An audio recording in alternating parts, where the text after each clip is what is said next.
नमस्कार, लाख टके की बात में आप सभी का बहुत स्वागत है। आपके साथ मैं हूं नलिनी पांडे। नमस्कार, मैं हूं आपके साथ में अमनदीप। लाख टके की बात में आज सबसे पहले बात होगी मौलाना साजिद रशीदी के विवादित बोल और साथ ही थप्पड़ कांड पर जारी सियासी संग्राम की। उसके बाद आपको बताएंगे संसद में ऑपरेशन सिंदूर पर चर्चा में आज भी गृह मंत्री शाह ने क्या कहा, कैसे विपक्ष के सवालों का चुन चुन कर जवाब दिया। और साथ ही जानेंगे बीएसपी का क्या है डीएम प्लान, 2027 के लिए क्या मायावती नई सियासी बिसात बिछा रही है। और फिर आपको बताएंगे अवैध धर्मांतरण पर सबसे सख्त कानून क्या है। धामी सरकार ने धर्म के धंधेबाजों पर कैसे नकेल कसने की तैयारी कर ली है। अब आपको खबरें दिखाते हैं विस्तार से।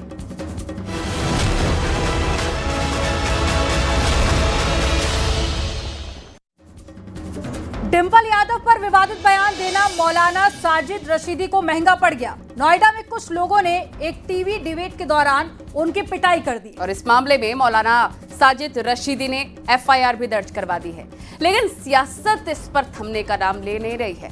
आरोपी एसपी नेता ने फिर से अल्टीमेटम दे दिया है। दिखाते इसी पर आपको हमारी रिपोर्ट।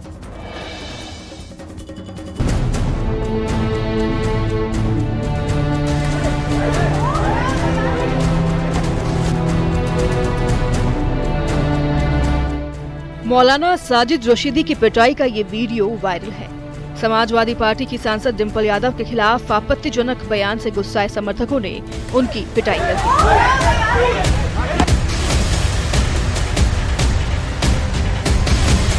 तस्वीरों में आप देख सकते हैं कि पहले इन लोगों की साजिद रशीदी से बहस होती है और फिर उन पर थप्पड़ जड़ दिए जाते हैं। अब मौलाना साजिद रशीदी की तरफ से नोएडा के सेक्टर 126 में एफआईआर दर्ज कराई गई है और कहा कि मुस्लिम कार्ड खेलते हुए मुसलमान होने की वजह से सपा के गुंडों ने उन पर हमला किया।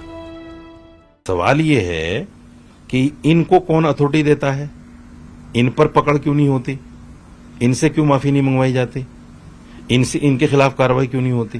क्योंकि वो हिंदू हैं। यहाँ खेल देश में हिंदू मुसलमान का चल रहा है। और मैं सिर्फ ये बताना चाहता हूँ, देखिए मुझे इस बात का ज्यादा अफसोस नहीं है कि मेरे साथ ये हुआ। इस बात का मुझे बहुत खुशी है कि समाजवादी का असली चेहरा वो लोगों के सामने आ गया। ये विवाद उस वक्त शुरू हुआ जब दिल्ली में संसद भवन के बगल वाली मस्जिद की ये तस्वीरें सामने आई। इस तस्वीर में समाजवादी पार्टी के सांसद मस्जिद पहुंचे थे। इसी बैठक में डिंपल यादव भी मौजूद थी, लेकिन मौलाना साजिद रशीदी ने एक टीवी डिबेट के दौरान इस तस्वीर को लेकर ऐसा बयान दिया कि उन पर सवाल उठने लगे और नौबत उनकी पिटाई तक पहुंच गई। इतना ही नहीं, पिटाई करने वाले सपा नेता मोहित नागर ने फिर से अल्टीमेटम दे दिया है। पहले तो उन्होंने अभद्र टिप्पणी माननीय सांसद जी पर की थी एक भारत की महिला पे। वहाँ डिबेट में भी उन्होंने जो बाकी जो महिलाएं बैठी उन पे भी वो अभद्र टिप्पणी कर रहे थे। एक जो यंग जो बहन जी वहाँ बैठी थी उनको कह रहे अरे अम्मा जी, और जो यंग बच्चे हैं उनको कह रहे अरे ताऊ जी, अरे चाचा जी। और हमने कहा कि आप राशिद जी माफ़ी मांग लीजिए, ठीक है आपने गलती कर दी, आप माफ़ी मांग लीजिए। वो कहने लगे कि मैं माफ़ी नहीं मांगूंगा। तो इन्हीं कारणों से हमको इतना मतलब अंदर से इतना ठेस पहुंची कि वो माफ़ी ना मांगने के चक्कर में फिर हमने खड़ा होकर उनसे पूछा। बीच में उन्होंने बोला कि मैं गुज्जर हूँ, तो गुज्जर शब्द बोला जैसे उन्होंने कि हमने जाके पूछा मौलाना जी आप गुज्जर हो, गुज्जर ऐसे नहीं होते जी, कैसे होते? फिर हमने उन्हें एक चार्टा रसीद कर दिया कि गुज्जर ऐसे होते हैं जो महिलाओं का मान सम्मान नहीं करते। वो फिलहाल ये मामला यही नहीं थमता दिख रहा है। वाराणसी में समाजवादी पार्टी की महिला कार्यकर्ताओं ने मौलाना साजिद रशीदी की तस्वीरों पर कालिख पोती और लखनऊ में 1090 चौराहों पर विवादित पोस्टर भी लगा दिया, जिसे बाद में पुलिस ने उतरवा दिया। समाजवादी पार्टी के कार्यकर्ताओं की तरफ से एक पोस्टर लगाया गया था। उस पोस्टर में साफ तौर से इस बात का जिक्र किया गया था कि मौलाना रशीदी को लेकर जो तमाम बातें कही गई हैं उससे वो लोग नाराज हैं। साजिद रशीदी व उसके आकाओं की एक दवाई, जूता चप्पल और कुटाई। वो पोस्टर हालांकि नगर निगम ने यहाँ से फौरन हटा लिया। इस घटना के बाद सोशल मीडिया पर भी बहस तेज हो गई है। कुछ लोग मौलाना की गिरफ्तारी की मांग कर रहे हैं तो कुछ पिटाई को गलत ठहरा रहे हैं। फिलहाल ये मामला यही थमता नहीं दिख रहा। Bureau report, news 18।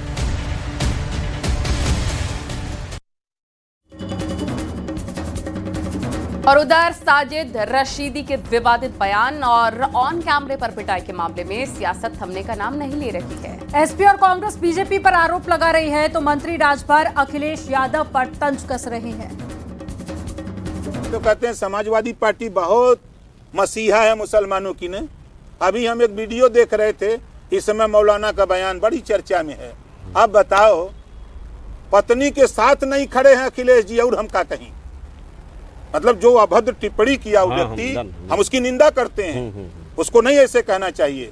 लेकिन पत्नी के साथ अगर कोई इस तरह कह रहा है और पति चुपचाप मार के हो, ऐसा नहीं होना चाहिए। पत्नी के साथ खड़ा होना चाहिए। कोई विवाद नहीं है। बीजेपी वाले अपने लोगों को प्लांट कराते हैं, अपने लोगों से बुलवाते हैं, इसके अलावा कुछ नहीं। मानसिक दिवालियापन है, इसके अलावा कुछ भी नहीं है। मतलब किसको कह रहे हैं अपने लोगों से बुला? मौलाना साजिद रशीदी बीजेपी? नहीं, मैं किसी को नहीं कह रहा, नाम बस मैं बता रहा हूँ कि ऐसे लोग मानसिक रूप से दिवालियापन है। महिलाओं का सम्मान इस्लाम के अंदर कितना है, इसको समझना चाहिए। बीजेपी प्रोटेस्ट भी कर रही थी डिम्पल यादव के समर्थन में, और अखिलेश यादव पर आरोप लगा रही है, वो बोल नहीं रहे इस मामले में। तो उसे बंद कर देना जिसने कहा था। हम किसी भी तरह की हिंसा के खिलाफ हैं। हमारी लीडरशिप ने भी कोई बड़ा बयान या बहुत कानूनी कार्रवाई की बात की थी, कोई बड़ा बयान नहीं दिया था, क्योंकि हमको मालूम था कार्यकर्ता भड़क जाएगा तो मौलाना रशीदी या इस तरह के बदतमीजी करने वालों को मुश्किल हो जाएगी। लेकिन मौलाना रशीदी को पिटवाया है भारतीय जनता पार्टी के नेताओं ने। साजिद रशीदी थप्पड़ कांड पर अखिलेश यादव की प्रतिक्रिया सामने आई है। अखिलेश ने कहा है कि मैं चाहता हूं हिंसा का साथ कोई ना दे। तो उधर संभल में डिप्टी सीएम ब्रजेश पाठक ने कहा है कि समाज में बहन बेटियों को कुछ भी कहना सही नहीं है। जिस तरीके से मौलाना साजिद रशीदी ने डिम्पल यादव को लेकर अफसर से कहे थे, समाजवादी पार्टी के कार्यकर्ता ने उन्हें तमाचा रशीद दिया, क्या कहेंगे? मैं चाहता हूं कि हिंसा का साथ कोई न ले। हमारे समाज में हमारी बहन बेटी के लिए कुछ भी कहना उचित नहीं है। वो हमारी बहन है, हमारी बेटी है, और हर स्थिति में उनके सम्मान से हम कोई समझौता नहीं करेंगे। अखिलेश यादव तो शांत है सर।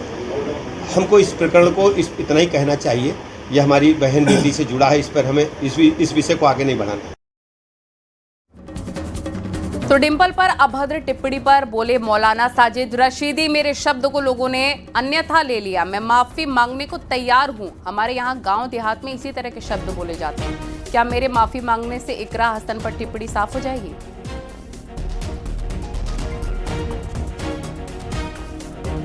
मैं मुसलमान हूं इसलिए मुझ पर हमला हुआ, मैंने इस तरह के शब्द बोल दिए जाते हैं। और मैं फिर कहता हूं, चलिए अगर किसी को ठेस पहुंची है, मैं माफी मांग लेता हूं। क्या मेरी माफी मांगने से इकरा हसन के ऊपर जो टिप्पणी हुई वो साफ हो जाएगी? सूफिया कुरैशी पर जो टिप्पणी हुई वो साफ हो जाएगी? उनको भी तो माफी मंगवानी चाहिए, उनको भी तो जूते मारने चाहिए जाके। मेरा बयान उचित नहीं है। किसी को ठेस पहुंची है, किसी को तकलीफ पहुंची है, तो उसका रास्ता संविधान है ना, एक रास्ता है ना उसका रास्ता गाली देना, घर में घुस के मारना, जिस तरह से लोग कह रहे हैं, मैं आपको सुनवा देता हूं, वो सुन लीजिए, आप अपने व्यूअर्स को बताइए। ये अगर संवैधानिक रास्ता है तो देख लीजिए। और लखनऊ में युवा कॉन्क्लेव के उद्घाटन के दौरान सीएम योगी ने विपक्ष पर निशाना साधा। इस दौरान उन्होंने कहा कि कुछ लोगों की सोच परिवार तक ही सीमित है। सत्ता पाने के लिए समाज में विभाजन करने की कोशिश करते थे, युवा पलायन के लिए मजबूर थे। 2017 के पहले उत्तर प्रदेश के अंदर हमें सबसे पहले इस बात को ध्यान में रखना होगा कि उत्तर प्रदेश इस मामले में बहुत समृद्ध रहा है। पहले से ही सैकड़ों वर्षों से यहां पे सूक्ष्म लघु उद्यम बड़े पैमाने पे थे। कमोवेश हर एक जनपद में, हर एक कस्बे के आसपास उसका एक बहुत अच्छा क्लस्टर पहले से मौजूद था। लेकिन पिछली सरकार उसके महत्व को नहीं समझ पाई। समझती भी कैसे? समझने के लिए उस प्रकार की सोच चाहिए, जिन लोगों की सोच केवल परिवार तक सीमित हो, जिन्होंने सत्ता हथियाने के लिए समाज के विभाजन को ही आधार बनाया हो, वे लोग देश की सबसे बड़ी आबादी के उन लाखों युवाओं के बारे में कैसे सोच सकते थे? मुख्यमंत्री योगी आदित्यनाथ ने आज लखनऊ मंडल के जनप्रतिनिधियों के साथ में बैठक की। बैठक में लखनऊ, हरदोई, रायबरेली, उन्नाव, सीतापुर और साथ ही लखीमपुर खीरी के विधानसभा क्षेत्रों के विधायकों के साथ में संवाद किया। 42 विधायकों और 5 विधान परिषद सदस्यों ने अपने अपने क्षेत्रों से संबंधित प्रमुख नव प्रस्तावित परियोजनाओं से सीएम योगी को अवगत भी कराया है। लखनऊ मंडल से 42,891 करोड़ की अनुमानित लागत के 3,397 विकास प्रस्ताव मिले। इस संवाद कार्यक्रम में सीएम योगी आदित्यनाथ ने कहा कि सरकार जनप्रतिनिधियों के सुझावों को समुचित महत्व देती है। सिंगल कनेक्टिविटी वाली सड़कों का निर्माण और ब्लैक स्पॉट सुधार के काम को 100% पूर्ण कराएं। जनप्रतिनिधियों और शहीदों के गांवों की सड़कों के निर्माण को प्राथमिकता पर रखें, उनकी तरफ से बड़ी बातें कही गई हैं।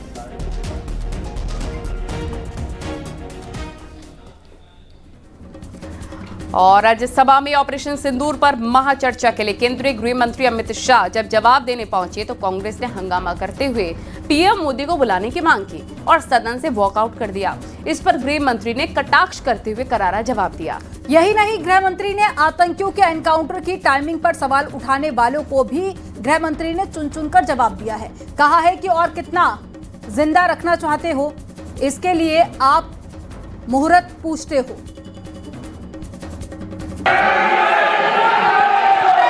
माननीय अध्यक्ष जी, पीएम साहब इनकी ऑफिस में ही है। उनको ज्यादा सुनने का शौक है क्या? भाई मेरे से निपट रहा है, काहे को प्रधानमंत्री जी को बुला रहे हो?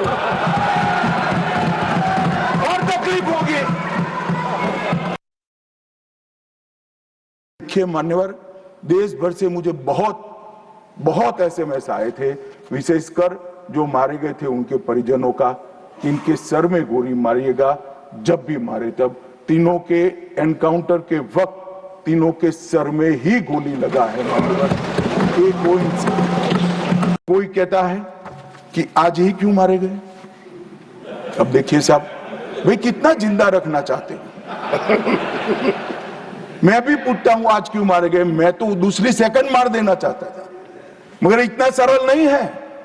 जिन ऊंचाइयों पर छुपे हैं, जिस प्रकार की निर्जन जगहों पे 22 दिन तक सीआरपीएफ सेना और जम्मू कश्मीर की पुलिस ड्रोन से भेजे हुए खाना खाकर इतनी कठिन परिस्थिति में इनका पीछा कर मारा है, और आप मुहूर्त पूछ रहे हो?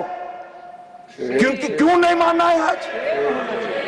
क्योंकि आज राहुल गांधी का भाषण था? इस तरह से नहीं चलता है मान्यवर। उत्तराखंड में अब सबसे सख्त धर्मांतरण विरोधी कानून बनने जा रहा है। यूपी के छांगुर गैंग के तार जब उत्तराखंड से जुड़े तो देवभूमि एक बार फिर से धर्मांतरण के मुद्दे पर सुलग उठी है। पिछले कुछ वक्त में मुस्लिम धर्मांतरण के मामलों में जिस तरह से तेजी आई है, उसने सरकार को चौकन्ना कर दिया है। अब सरकार धर्मांतरण विरोधी कानून को और ज्यादा सख्त और ज्यादा कठोर बनाने की तैयारी में है, और ये इस कानून में दूसरा बड़ा संशोधन होगा। आपको रिपोर्ट दिखाते हैं।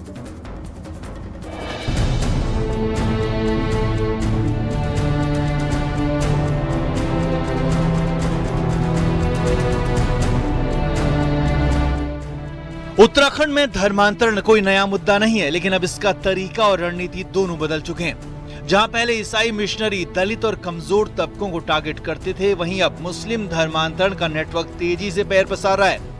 यूपी के बहुचर्चित छांगुर उर्फ जलालुद्दीन केस में उत्तराखंड कनेक्शन सामने आने के बाद सरकार अलर्ट मोड में आ चुकी है। धार्मिक नक्शे पर एक साजिशन बदलाव की आशंका को देखते हुए अब कानून को और भी ज्यादा धारदार बनाया जा रहा है। मुख्यमंत्री पुष्कर सिंह धामी का कहना है कि इस संशोधन के बाद देवभूमि में धर्मांतरण की कोई सोच भी नहीं पाएगा। न्यूज 18 को मिली जानकारी के मुताबिक 19 अगस्त से होने जा रहे विधानसभा सत्र में से पेश किया जा सकता है। सूत्रों के मुताबिक इसके लिए यूपी, हरियाणा और राजस्थान के धर्मांतरण विरोधी कानून का अध्ययन किया जा रहा है। नए संशोधन के तहत धर्मांतरण करने और कराने वाले दोनों के खिलाफ केस दर्ज किया जाएगा। सजा को 10 साल ही रखते हुए जुर्माने की राशि 10 लाख से बढ़ाकर 1 करोड़ रुपए की जा सकती है। आरोपियों की संपत्ति कुर्क करने का अधिकार डीएम को दिया जा सकता है। लव जिहाद जैसे मामलों को भी धर्मांतरण विरोधी कानून के दायरे में लाया जा सकता है। धर्मांतरण जिस प्रकार से कुछ मामले अभी फिर से आए हैं, और हमने धर्मांतरण का कानून पहले भी बनाया था, लेकिन अब हम ऐसे प्रावधान कर रहे हैं कि कोई भी धर्मांतरण करना तो बहुत दूर की बात, देवभूमि उत्तराखंड में उसके बारे में सोचना भी उसके लिए बहुत भारी पड़े। धामी सरकार ने पहले भी 2023 में इस कानून को संशोधित कर सख्त बनाया था, लेकिन अब सरकार इसे और व्यापक कठोर रूप देने जा रही है। कानून में एक बार फिर संशोधन की खबर का साधु संत भी समर्थन कर रहे हैं। मैं मुख्यमंत्री जी को बहुत बहुत धन्यवाद देना चाहता हूं कि वो लव जिहाद पर जो कार्य कर रहे हैं वो ऐतिहासिक कार्य कर रहे हैं देश के अंदर, कि लव जिहादी और धर्मांतरण वाले कभी भी उत्तराखंड की तरफ आंख न उठा सके। उत्तराखंड के सीमांत और पहाड़ी जिलों में बीते कुछ सालों में मुस्लिम धर्मांतरण की घटनाओं में अप्रत्याशित बढ़ोतरी देखी गई है। सबसे ज्यादा मामले लव जिहाद के रूप में सामने आए। पुलिस रिकॉर्ड के मुताबिक पिछले 5 सालों में 54 मामले दर्ज किए गए। लिहाजा अब धामी सरकार की सख्ती इस पर लगाम लगाने का काम करेगी। देहरादून से न्यूज़ 18 के लिए सुनील नवप्रभात की रिपोर्ट।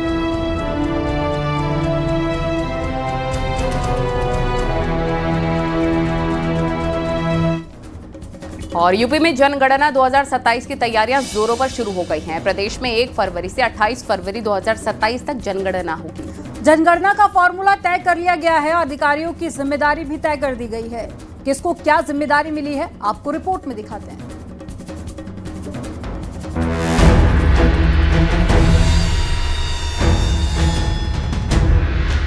उत्तर प्रदेश में जनगणना के लिए प्रशासन ने कमर कस ली है। जनगणना निदेशालय और राजस्व परिषद ने संयुक्त रूप से अधिकारियों को प्रशिक्षण दिया है। सभी जिलों के एडीएम वित्त को जिला जनगणना अधिकारी बनाया गया है, जबकि ग्रामीण क्षेत्रों में तहसीलदार और शहरी क्षेत्रों में अधिशासी अधिकारी जनगणना चार्ज अधिकारी की जिम्मेदारी संभालेंगे।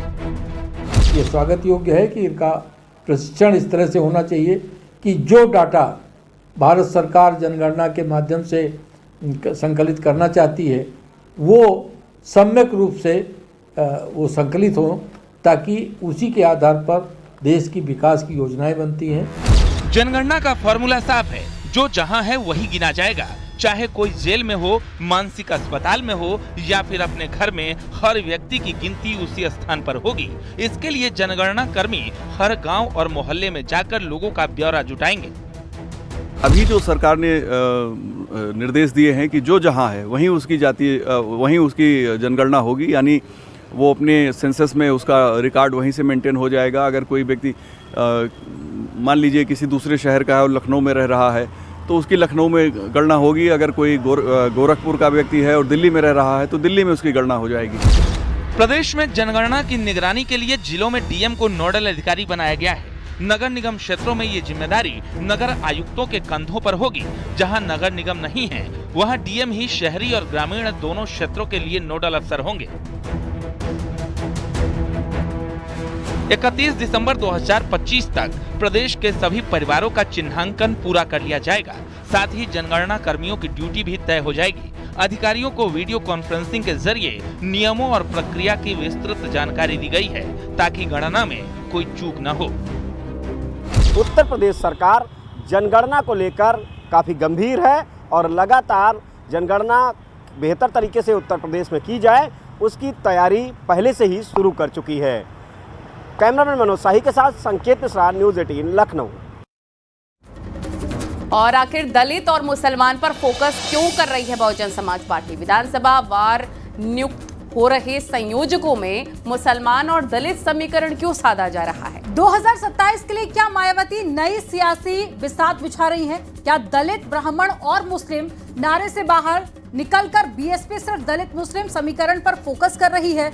आपको रिपोर्ट में दिखाते हैं।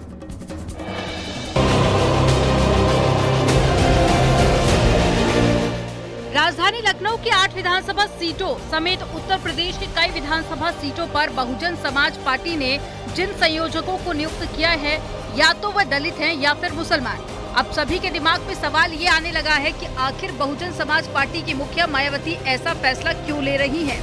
क्या 2027 के विधानसभा चुनाव के लिए मायावती के दिमाग में दलित और मुसलमान समीकरण चल रहा है? विधानसभा चुनाव अब ज्यादा है, दूसरे दल भी फोकस कर रहे हैं। भारतीय जनता पार्टी की अपनी तरह की तैयारी चल रही है, तो समाजवादी पार्टी पीडीए को लेकर के चल रही है।